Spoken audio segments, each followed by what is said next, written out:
Sappiamo che se abbiamo attribuite le Olimpiadi avremo 980 milioni di euro dal CIO, a questi dobbiamo aggiungersene 400-500 milioni e penso che il governo su questa partita, io spero ci sia, al di là delle dichiarazioni di queste ore, spero ci sia perché sennò passerebbe un principio che se non finanzi queste Olimpiadi poi non finanzi più nient'altro, visto considerato che questa è la madre di tutte le battaglie delle Olimpiadi, ma io sono convinto che poi qualcosa accadrà.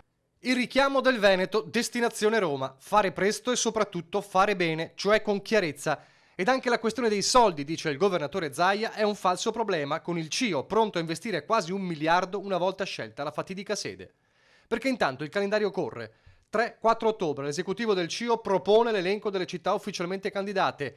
8-9 ottobre a Buenos Aires vengono ufficializzate definitivamente le candidature. Prima si fa, meglio è, cioè di esplorare fino in fondo la disponibilità o l'indisponibilità dell'Appennino del Piemonte ad andare avanti. Il Movimento 5 Stelle continua a ribadire il no sui finanziamenti, ma da Roma oggi un messaggio a due facce firmato dal ministro dei trasporti Danilo Toninelli. Rimango personalmente dell'idea che quella di Torino sia la scelta migliore da tutti i punti di vista e che l'idea di 3 città sia quantomeno caotica e costosa, dice il lapidario, ma poi precisa.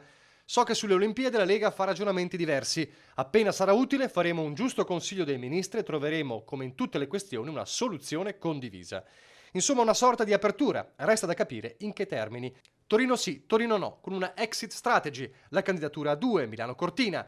Zaia ribadisce, spero sempre in un ripensamento di Torino, ma non si può attendere a lungo. Ci hanno chiesto se volevamo rinunciare alla corsa in solitaria ai primi di agosto, abbiamo detto di sì a favore del famoso tridente, così l'ho battezzato io. Oggi pensare che il tridente diventa una falange macedone vuol dire che perde un pezzo, no? Dopodiché la candidatura a 2, Milano-Cortina, una candidatura assolutamente forte, tonica, sicuramente riesce a confrontarsi a livello internazionale. Ragionamento condiviso dal numero 1 del CONI Malagò, fare di tutto per recuperare la candidatura a 3, dice, ma se Torino si tira fuori definitivamente procedere con Milano e Cortina per non penalizzare chi vuole cogliere tale opportunità.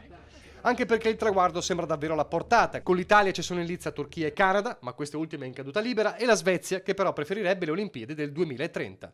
Insomma, gli ingredienti ci sono tutti. Sta ai cuochi della politica romana ora, in questo ultimo rush finale, servire un piatto che non sia indigesto. Questa volta veramente riusciamo a portarla a casa se ci mettiamo d'impegno e se siamo assolutamente compatti.